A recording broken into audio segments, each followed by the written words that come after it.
Vandaag is een spannende video, tenminste voor mij, want ik heb de camper laten verzekeren, zoals jullie weten, en dat heb ik gedaan bij Aveco. En Aveco doet eigenlijk alleen voor campers all-risk verzekeringen. Nou, daar is een reden voor en ik snap die reden helemaal. Ze willen je eigenlijk alleen maar zo goed mogelijk kunnen helpen. En dan kun jij zeggen van ja, ze willen eigenlijk gewoon alleen maar zoveel mogelijk geld verdienen, maar dat is niet helemaal waar. Voor een deel natuurlijk willen ze natuurlijk geld verdienen. Het is een bedrijf, dat moet ook. Maar als ze je goed kunnen helpen, kunnen zij een goede service bieden. En dan ben jij een tevreden klant. Deze camper is verzekerd bij Aveco, maar dat is inmiddels al een paar maanden geleden weer. Of inmiddels een ruime maand. En hij moet voor de verzekering even bekeken worden door iemand die de waarde, de dagwaarde van die camper kan vaststellen. Nou, die specialist komt vandaag en die kunnen jullie kennen als jullie Campingtrend al een tijdje volgen. Want een paar jaar geleden heb ik tweedehands campers en caravans opgeroepen om langs te komen. En toen kwam Martin van Aveco kwam langs en die deed die waardebepaling van die tweedehands caravans en campers. En die komt vandaag ook hier. Nou, hoe toevallig kan het zijn? Nou, niet helemaal. Martin komt hier uit de buurt, daarom is dit zijn wijk en gaat hij deze camper van een waarde voorzien. Nou, waarom is dat dan spannend? Eigenlijk helemaal niet, maar zoals jullie weten, ik heb €16.000 voor deze camper betaald. En ik ben heel nieuwsgierig wat Martin er op dit moment van vindt. Nou jongens, hij is er, Martin Groen van Aveco Expertise en Taxatie. Nou, dat is eigenlijk al logisch, want hij doet de taxatie voor verzekeringen van Aveco. Of doe je nog meer taxaties? Nou, we doen ook een particuliere taxatie, maar ja? Veel voor Aveco. Hey, maar waarom moet deze camper nou getaxeerd worden? Want ja, iedereen weet toch wat dit ongeveer waard is? Nou, dat is niet helemaal. Het is voor een verzekeraar wel belangrijk om een goed beeld van een camper te krijgen. En wat ga je verzekeren? Ja. Is het goed, is het niet goed? En de prijs die eruit komt, die wordt bij hun gerapporteerd dan? Klopt, ja. En dat zou kunnen betekenen dat mijn premie omhoog gaat of omlaag? Of meestal omhoog, ligt aan de waarde, ja. Meestal omhoog, hè? Ja. Maar als die nou echt minder waard is, dan zeggen zij van joh, we gaan hem niet voor dat bedrag verzekeren bijvoorbeeld. Klopt. Mocht hij nou ernstige lekkage of grote schades hebben, dan gaat die waarde omlaag. Ja. Oké. Hey, en wat ga je dus nu allemaal doen? Nou, we gaan eerst goed bekijken of hij een beschadiging heeft. We gaan de accessoires noteren, een vochtmeting uitvoeren. En dan de prijs aanhangen. En dan ga je kijken wat deze wagens in de markt waard zijn. Ja. Nou, ik ga gespannen op de uitslag wachten. Ja. Succes. Gaan we doen. Nou jongens, Martin die gaat aan de slag. Die gaat rondom alles even nakijken. En ik ga binnen op hem wachten.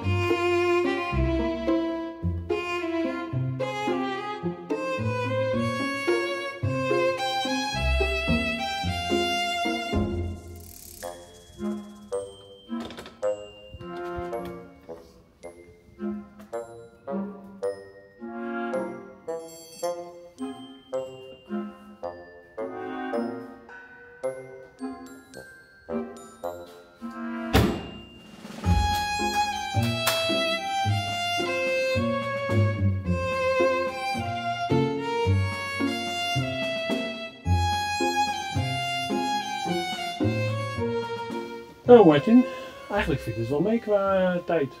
Ja, dat ging best wel vrij snel gedaan. Ja, we konden ook goed omheen lopen. Ben je nog iets tegengekomen? Ja, uit de vochtmeting bleek wel dat in de Achterhoek, bij het garageluikje daar, in de vloer heeft wat gelekt. In de Achterhoek is het altijd nat. Daar is het altijd nat. Maar gelukkig, dat wisten we gelukkig al. Ja. En voor de rest niks bijzonders? Nee. Ja, hij is een beetje dof aan die kant. Ja, aan die kant is iets minder dan aan de andere kant. Maar goed, hij heeft daar nog wat liefde nodig. Ja, maar hij krijgt nog een heleboel liefde. Ja, er zit wat moois onder. Ja, dus zeker de moeite waard. Nou ja, goed, wat dus nu heel spannend is hoe ga jij, want jij gaat nu zeg maar op Marktplaats kijken of zo? Of heb je diverse sites Marktplaats. Nee. Het is echt wat de handel doet, daar komt de waarde uit. Hey, en zijn deze campers nou nog de moeite waard? Jawel, ze zijn wel geliefd. Het zijn goede, degelijke campers. Ja. Met redelijk simpele techniek. Ja. Ja, en dit bouwjaar is dan ook nog voor het eerst een alcoholchassis en dat soort dingen. Dat is het voordeel. Dus dat brengt eigenlijk nog iets meer waarde met zich mee. Alleen, ja, dat ziet de consument dan over het algemeen niet meer. Nee, dat merk je pas als je ermee gaat rijden. Ja, ja. Want hij rijdt als een duivel. Geloof ik. Of was ik dat nou? Dat ligt aan je rijstijl. Oké, nou ik ben heel benieuwd. Nou, kijk, ik zal je laten zien waar het vandaan komt. Ja. Kijk, hier staan diverse modellen. Ja. De een wat mooier dan de andere. 74. De een wat minder kilometers dan de andere. Iets andere leeftijden soms. Ja. Ja. Dus dit zonder alcoholchassis. Ja. Nou, daar durven ze toch wel 18.000 euro voor te vragen. Ja. Maar goed, deze staan waarschijnlijk allemaal rondom te glimmen. Ja, dat denk ik wel. En dat is hier toch nog niet helemaal zo. Voor de helft is dat gelukt. Ja. Maar goed, ik heb hier een paar maanden geleden 16.000 euro voor betaald om hem uit het gras te trekken. Ik heb de beelden gezien, ja. Ja, er is ondertussen wel wat gebeurd, denk ik. Ja. Maar wat durf jij er nou voor prijzen? Of wat ga jij nu rapporteren? Wat ga jij nu rapporteren aan Aveco? Ik denk dat voor nu een reële waarde is 20.000 euro. 20.000? Ja. Dus ik heb gewoon eigenlijk al geld verdiend. Ik denk het wel. Weg ermee! Nee jongens, ik ben nog niet klaar. Ik ben nog lang niet klaar. Nou, hartstikke goed. Dankjewel. Ik vind het leuk dat je even gezien te hebben. En dat we dit even samen kunnen doen. Nou, het idee is jongens, en dat heb ik in de vorige video uitgelegd. Dat Martin nog een keer terugkomt als ik straks helemaal klaar ben. Maar dat kan dus inderdaad wel over een maand of 10, 12, 14, 16. Afhankelijk van hoe lang ik het erover doe. Gaat hij nog eens een keer kijken. En kijken wat hij dan waard is. En vanaf dat moment ga ik hem wel verkopen. Dus daar kun je nog even wachten. Nou, blijf nu nog even hangen, want ik ga even een volledig kostenplaatje aan jullie duidelijk maken, zoals ik vorige week heb beloofd. Nou, zoals ik jullie al een keer beloofd heb, ik ben onderweg geweest met het Ion Track and Trace systeem. En ik zou jullie wat meer vertellen over mijn ervaringen ermee. Deze video wordt dan ook door Ion gesponsord. Nou, ik heb inmiddels alweer een tijdje geleden die Ion ingebouwd en die zit ergens verstopt in de camper. En ik heb er eigenlijk zelfs 2 ingebouwd, want ik heb zowel de bedraden versie als de draadloze versie ergens in deze camper verstopt. Zometeen heb ik een kortingscode voor jullie hoe jullie zelf de Ion GPS kunnen aanschaffen, de bedraden of de draadloze. En oh ja, die draadloze die ligt er nu al meer dan 3 weken in en hij doet het nog steeds. Het mooie van de Ion GPS is dat je geen abonnementskosten hebt. Je schaft hem eenmalig aan en daarna kun je eigenlijk eindeloos gebruik maken van die GPS. Ja, tot die stuk is eigenlijk. En er is een app bij die je veel informatie geeft. En je zou kunnen zeggen, Jos, zo'n GPS, die kan ik er gewoon jammen. Nou, op het moment dat die GPS wordt gejamd, of hij gaat uit, of hij verdwijnt uit het beeld van de server, want hij stuurt regelmatig een update, dan stuurt hij ook een alarm naar de app om te zeggen van, joh, ik ben er niet meer. Er is iets aan de hand. En dat kun je ook als een alarm ervaren. Nou, die app die heb ik hier. En ik zal jullie nu even wat meer over die app uitleggen. En hier zie je die app. En hij heeft een aantal functies. Om te beginnen kun je alle Ion GPS'en zien die je bezit. Nou, zoals je ziet heb ik er 3. Als je dan verder kijkt, dan is er een knopje waarbij je de alarmtype kan instellen. Nou, dat zijn er echt heel veel. Nou, vervolgens kun je een aantal rapporten uitdraaien. Dat is ook een hele serie. En dat is ook typisch iets wat je voor wagenparkbeheerders zou gebruiken. Vervolgens komt er een prachtige PDF uit. Dan komen we op de plaats waar we de kaart kunnen zien. En ook daar zijn verschillende functies. En je kan daar afspelen. Dus als je naar afspelen gaat, dan kom je eigenlijk op het leukste gedeelte. Want daar kun je op de kalender kiezen welke dag je wil afspelen. Nou, kijk eens aan. Hier zien we gelijk de hele route. In ieder geval, wat het leukste daarin is, je kan hem terugspelen. En als hij teruggespeeld wordt langzaam, dan gaat hij ook gewoon rustig lopen. En kun je door je hele route nog een keertje heen rijden. Maar wat ook kan, is gewoon heen en weer scrollen. En precies dat stukje van de route uitzoeken wat je graag wil zien. Nou, vervolgens kun je ook die hele route downloaden. En als je hem hebt gedownload, ja, dan kun je hem weer delen met je vrienden bijvoorbeeld. En dat is Ion GPS. En met de code CampingTrend10 met hoofdletters, CampingTrend met hoofdletters en 10 er direct achteraan, krijg je 10% korting op de website van Ion op de toch al niet al te hoge prijs van die Ion GPS'en. En kun jij in de toekomst je camper of caravan ook goed in de gaten houden. Bedankt Ion voor het sponsoren van deze video. Zo jongens, en dat was Martin Groen van Aveco. En het is misschien goed om nog een keertje te benadrukken waarom ik bij Aveco ben verzekerd. Want jullie zullen vast zeggen, ja, dat is je sponsor en weet ik het allemaal niet. Nou, een sponsorovereenkomst moet van 2 kanten komen. Ik moet het ook willen. En in het geval van Aveco wil ik het heel erg graag. En ik betaal overigens het grootste gedeelte van de verzekering echt zelf. Waarom wil ik het? Nou, ik heb 2 eigen ervaringen, of eigenlijk 1,5 eigen ervaring met Aveco. En dat was de eerste keer was dat met DW in een vlog van 2 jaar geleden, toen hij in Portugal stond. En dat hij door andere partijen, bij wie hij ook verzekerd is, niet geholpen werd. En na 1 telefoontje met Aveco begon de molen te draaien en is uiteindelijk zijn probleem opgelost. Nou, dat is gewoon super fijn als je ergens verzekerd bent en het werkt. En ik had het dan zelf ook 2 jaar geleden, nou, misschien was DW dan alweer 3 jaar geleden. Ik had het zelfs dan 2 jaar geleden aan het Gardameer, toen mijn caravan in de hagel verhagelde en uiteindelijk totaal losging.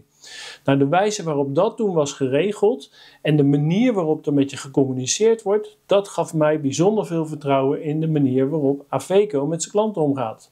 En daarom wil ik heel graag verzekerd zijn bij Aveco. Nou, goed verhaal voor Aveco. Ik zou voor jullie nog eventjes op een rijtje zetten wat de camper tot nu toe allemaal gekost heeft. Nou, ik heb even een overzicht gemaakt. Ik hoop dat ik niks vergeten ben en ik hoop dat ik het dit keer ook goed heb opgeteld. Dan komen we op het volgende uit. Ik kijk even naar links af en toe, want daar staan die getallen. Ik heb de camper natuurlijk gekocht voor €16.000. Ik verzeker hem voor €550 bij Aveco. De distributieriem en het kleingoed wat ik eraan verspijkerd heb was €122. Ik heb €113 voor de remmen betaald. Ik heb bij de APK €57 afgetikt. Ik heb voor het doucheputje €25 betaald. Ik heb poetsmiddelen gekocht. Weet je nog wel dat ik hem helemaal gepolijst heb? €158. Dan moet ik zeggen, daar zit ook een spuitbus bij die ik nog niet heb gebruikt. Die ga ik nog gebruiken om het dashboard opnieuw zwart te maken. En ik heb €141 olie uitgegeven. Ik heb €480 aan de banden uitgegeven. Nou, dat alles bij elkaar kost €1646.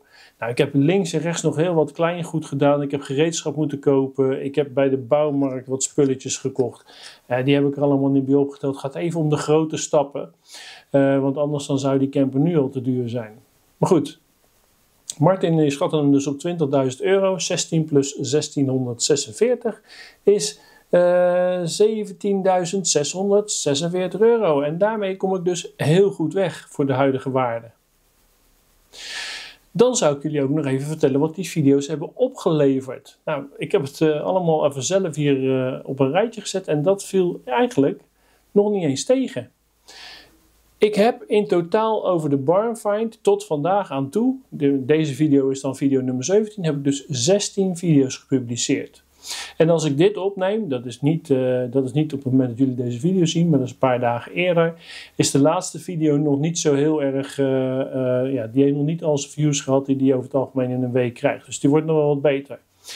In totaal hebben die 16 video's precies €3000 opgeleverd. Overigens, ik heb van alle getallen, alles wat achter de komma staat weggelaten, ook bij de kosten.